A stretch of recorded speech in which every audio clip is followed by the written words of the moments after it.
मैं channel study learner. ये UP DElEd third semester में के लिए साइंस, इसका चैप्टर है जीव जंतुओं के बाह्य एवं आंतरिक कार्यों में विविधता।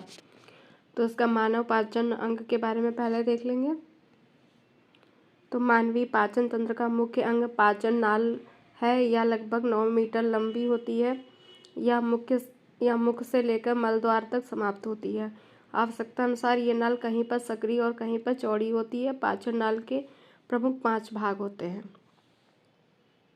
तो यहाँ पे पाचन नाल के प्रमुख 5 भाग हैं, उनके नाम दिए गए हुए हैं। मुख, दांत, लार ग्रंथि और जिह्वा होती है।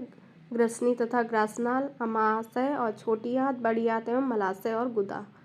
ये छोटी आंत, बड़ी आंत ये है जो एक में है, गुदा लास्ट में है। तो ये 5 भाग होते हैं पाचन नाल के। इम्पोर्टेंट क्वेश्चन है, ये आता है यूपी डीएलएड। पाचन नाल की संरचना के बारे में देख लेंगे। पाचन नली की रचना इस प्रकार होती है। यहाँ पे पहले मनुष्य में पोषण देख लीजिएगा। तो पोषण मनुष्य में 2 प्रकार से होता है। एक पाचन अंग होता है, ये पाचन क्रिया होती है। पाचन अंग को 2 भागों में बांटा गया, एक आहार नाल को, एक पाचक ग्रंथियों में। आहार नाल में 4 भाग हो गए, मुख, गुहिका, कृशिका, अमाशय और आंत। पाचक ग्रंथियों में हो गई लार ग्रंथियाँ, यकृत, अग्नाशय और जठर ग्रंथियाँ। और पाचन क्रिया के अंतर्गत होता है अंतःग्रहण, पाचन, अवशोषण, स्वांगीकरण और बहिर्क्षेपण। ये वाला क्वेश्चन आता है कि पाचन क्रिया को क्रम से लगाइए। तो पहले अंतःग्रहण, फिर पाचन होगा, फिर अवशोषण होगा, स्वांगीकरण होगा और बहिर्क्षेपण होगा। तो इम्पोर्टेंट है, ये चार्ट आप बना दीजिएगा और थोड़ा बहुत लिख देंगे तो ये 2 नंबर में आता है क्वेश्चन। अब यहाँ पे आहार नाल की रचना दी गई हुई है, वो देख लेंगे। तो आहार नाल में पहला पॉइंट है मुख गुहिका। 2 जबड़ों के मध्य भाग को मुख गुहिका कहते हैं। इसमें जीभ, दांत और लार ग्रंथियाँ पाई जाती हैं। यह मुख गुहिका के बारे में है। नेक्स्ट है जीभ। यह एक पेशीय रचना होती है। कैसी है? एक पेशीय रचना है जिसमें स्वाद ज्ञान के लिए स्वाद कलिकाएँ पाई जाती हैं और जिसके माध्यम से मनुष्य खट्टे, मीठे और कड़वे स्वाद का अनुभव करता है। जीभ भोजन को उलटती पलटती रहती है, जिससे लार ग्रंथियों में निकली लार सही तरीके से मिल जाती है।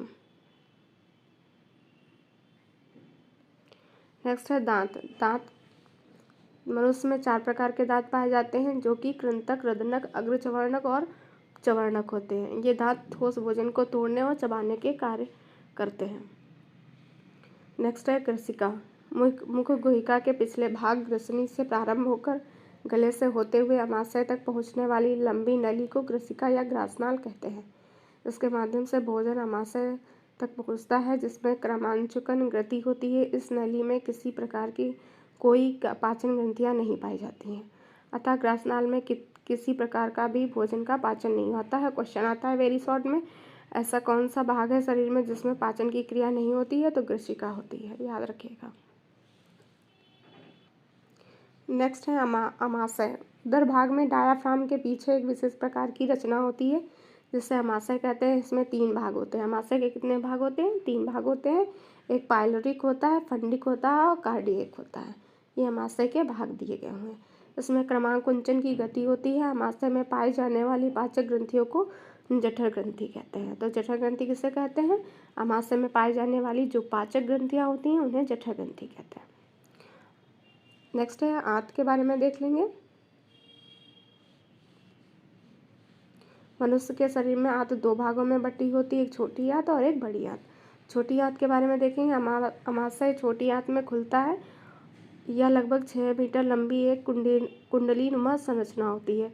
इसकी 3 भागों में विभाजित किया जाता है। तो छोटी आंत को 3 भागों में विभाजित किया जाता है और ये 6 मीटर लंबी होती है। इसके 3 भाग दिए गए हुए हैं। ग्रहणी या पक्वाशय कहते हैं, मध्यांत और क्षुद्रांत। ये छोटी आंत के भाग होते हैं। ग्रहणी में पित्ताशय से आने वाले पित्तरस तथा अग्नाशय से निकलने वाले अग्नाशयी नलिका इसी में खुलती है। नेक्स्ट है बड़ी आंत के बारे में देख लेंगे। इसकी लंबाई छोटी आंत से कम लेकिन चौड़ाई ज़्यादा होती है। यह लगभग 1.5 मीटर से लेकर 1.8 मीटर तक लंबी होती है तथा इसकी चौड़ाई लगभग 6 सेंटीमीटर होती है। बड़ी आंत में पचित भोजन का श्रेष्ठ भाग का पाचन होता है। तो ये छोटी आंत तो बड़ी आंत की लंबाई देख लीजिएगा और चौड़ाई और बस हो जाएगा इतने में। पाचक ग्रंथियाँ के बारे में देख लेंगे। इसके अंतर्गत है जो 4 ग्रंथियाँ आती हैं पाचक ग्रंथियों में। तो 4 पाचक ग्रंथियों के नाम है लार ग्रंथि, यकृत, अग्नाशय और जठर ग्रंथि। ये कैसी ग्रंथियाँ हैं? ये पाचक ग्रंथियाँ हैं। लार ग्रंथियाँ पहले देख लेंगे। मुख से 3 जोड़ी लार ग्रंथियाँ होती हैं। मुख में कितनी जोड़ी लार ग्रंथियाँ होती हैं? तो 3 होती हैं, जिससे लार प्राप्त होता है, जिसमें श्लेष्म तथा टाइलिन नामक एंजाइम पाया जाता है। श्लेष्म भोजन को चिकना तथा श्लेष्म पाया जाता है जो भोजन को चिकना रखता है, और टाइलिन भोजन में उपस्थित स्टार्च शर्करा में परिवर्तित कर देता है। तो यहाँ पे जो श्लेष्म एंजाइम होता है वो भोजन को चिकना रखता है, और टाइलिन होता है भोजन में उपस्थित स्टार्च शर्करा होती है उसको स्टार्च होता है जो भोजन में उसको शर्करा में परिवर्तित कर देता है। कौन? टाइलिन कर देता है। नेक्स्ट है यकृत ग्रंथि के बारे में देख लेंगे। यह मनुष्य के शरीर में सबसे बड़ी ग्रंथि होती है, जिसका रंग भूरा लाल होता है। यकृत के नीचे नाशपाती के आकार की संरचना होती है, जिसे पित्ताशय कहते हैं, और इसमें यकृत से स्रावित पित्तरस एकत्रित होता रहता है। पित्ताशय से पित्तवाहिनी निकलती है जो ग्रहणी में खुलती है। पित्तरस आमाशय से आए हुए भोजन को अम्लीय प्रभाव को कम कर देता है। अम्लीय प्रभाव को क्या कर देता है? क्षारीय बनाता है। यह वसा में घुलनशील विटामिन के अवशोषण में भी सहायक होती है। तो शरीर में सबसे बड़ी ग्रंथि कौन सी होती है? यकृत होती है, और इसका कार्य है वो देख लीजिएगा, बस थोड़ा थोड़ा लिखना होता है। अग्नाशय के बारे में देखिए, यह ग्रहणी तथा आमाशय के मध्य स्थित होती है। इसमें अग्नाशयी रस स्रावित होता है। फिर है जठर ग्रंथियाँ। जठर ग्रंथियाँ आमाशय में पाई जाती हैं, इससे जठर रस स्रावित होता है। जठर रस में तनु एचसीएल तथा पेप्सिन, रेनिन और लाइपेज एंजाइम पाए जाते हैं। तो जठर रस में कौन से एंजाइम पाए जाते हैं? इसमें तनु एचसीएल पाया जाता है, पेप्सिन पाई जाती है, रेनिन पाई जाती है, लाइपेज पाया जाता है, लाइपेज, ये सब एंजाइम पाए जाते हैं जो प्रोटीन्स दूध की प्रोटीन तथा वसा के पाचन में सहायक होती है। अब ग्रंथियाँ देख लेंगे। मानव अथवा पशुओं के शरीर में स्थित ग्रंथियाँ शरीर के उपयोग के लिए रासायनिक पदार्थ स्रावित करती हैं, और ये रासायनिक पदार्थ एंजाइम और हार्मोन स्रावित होते हैं। ग्रंथियाँ 3 प्रकार की होती हैं: बहिस्रावी ग्रंथियाँ, अंतःस्रावी ग्रंथियाँ और मिश्रित ग्रंथियाँ। बहिस्रावी ग्रंथियाँ कौन सी होती हैं? ऐसी ग्रंथियाँ जो रासायनिक पदार्थ एंजाइम को स्रावित करती हैं बहिस्रावी ग्रंथियाँ कहलाती हैं। अधिकांशतः इन ग्रंथियों से स्रावित एंजाइम भोजन के पाचन और भोजन में उपस्थित ऊर्जा के अवशोषण में सहायक होती हैं। जैसे लार ग्रंथि, जठर ग्रंथि, ये कैसी हैं? ये होती हैं बहिस्रावी ग्रंथियाँ। अंतःस्रावी ग्रंथियों में देख लेंगे, ऐसी ग्रंथियाँ जो रासायनिक पदार्थ को हार्मोन्स को स्रावित करती हैं अतः अंतःस्रावी ग्रंथियाँ कहलाती हैं। ये हार्मोन शरीर की वृद्धि में सहायक होते हैं। ये ग्रंथियाँ निम्न प्रकार की होती हैं। तो अंतःस्रावी ग्रंथियाँ कौन कौन सी होती है? पीयूष ग्रंथि होती है, थायराइड होती है, पैराथायराइड होती है और अधिवृक्क होती है। ये हैं अंतःस्रावी ग्रंथियाँ। पीयूष ग्रंथि के बारे में देख लेंगे। यह मानव शरीर की सबसे छोटी ग्रंथि होती है। तो मानव शरीर की सबसे छोटी ग्रंथि कौन होती है? पीयूष ग्रंथि होती है। इसे मास्टर ग्रंथि भी कहते हैं। मास्टर ग्रंथि के नाम से जाने जाने वाली ग्रंथि कौन सी होती है? पीयूष ग्रंथि होती है। यह ग्रंथि मानव शरीर के मस्तिष्क में उपस्थित होती है। बच्चों के जन्म के समय सबसे पहले कार्य करने वाली ग्रंथि है। इस ग्रंथि से ग्रोथ हार्मोन्स, वृद्धि हार्मोन्स स्रावित करते हैं। ये ग्रंथि है जो ग्रोथ हार्मोन्स का श्रावण करती है। शरीर की हड्डी और उपास्थि वृद्धि में भी यह सहायक होती है। इस ग्रंथि से एसटीएच हार्मोन्स स्रावित होता है। यह हार्मोन थायराइड ग्रंथि को थायरॉक्सिन हार्मोन स्रावित करने के लिए उत्तेजित करती है। थायराइड ग्रंथि के बारे में देख लेंगे। यह ग्रंथि गर्दन के ठीक नीचे होती है। इसकी आकृति तितली नुमा होती है। यह ग्रंथि अंतःस्रावित ग्रंथि में सबसे बड़ी ग्रंथि है। जो अंतःस्रावित ग्रंथि होती है उसमें सबसे बड़ी ग्रंथि कौन सी होती है? तो ये थायराइड ग्रंथि होती है। इस ग्रंथि में थायरॉक्सिन नामक हार्मोन स्रावित होता है, जो कि इस हार्मोन्स में आयोडीन की मात्रा अधिक होती है। इसीलिए हार्मोन्स की कमी से शरीर में घेंघा रोग हो जाता है। इस हार्मोन से जो आयोडीन की मात्रा है जो अधिक होती है, इसलिए हार्मोन्स की कमी से शरीर में घेंघा रोग हो जाता है। याद रखिएगा। कौन से हार्मोन्स की कमी से? थायरॉक्सिन नामक हार्मोन्स ये कम हो जाता है, तब हो जाता है। नेक्स्ट है पैराथायराइड ग्रंथि। थायराइड ग्रंथि के पश्च भाग में 4 छोटी ग्रंथियां होती हैं जिसे पैराथायराइड ग्रंथि कहते हैं। इस ग्रंथि से निकलने वाले हार्मोन्स में कैल्शियम की मात्रा को नियंत्रित करता है। इस ग्रंथि से 2 हार्मोन स्रावित होते हैं। तो पैराथायराइड ग्रंथि होती है, इससे 2 हार्मोन स्रावित होते हैं। एक पैराथायराइड हार्मोन्स है, एक कैल्सीटोनिक हार्मोन्स होते हैं। ये 2 हार्मोन्स इस ग्रंथि से स्रावित होते हैं। जब रक्त में कैल्शियम की मात्रा कम हो जाती है तब इस ग्रंथि से पैराथायराइड हार्मोन स्रावित होता है, और जब रक्त में कैल्शियम की मात्रा अधिक हो जाती है तो इस ग्रंथि से कैल्सीटोनिक हार्मोन स्रावित होता है।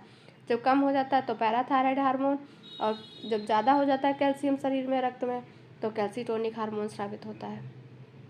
इन हार्मोन्स के असंतुलित होने पर हमारे शरीर में पथरी जैसी बीमारी हो जाती है। पथरी जैसी बीमारी क्यों होती है? जब ये हार्मोन्स कैल्सीटोनिक हार्मोन्स और पैराथायराइड हार्मोन्स ज़्यादा या कम हो जाते हैं, उसकी वजह से हमारे शरीर में पथरी, जिसे स्टोन कहते हैं, वो बीमारी हो जाती है।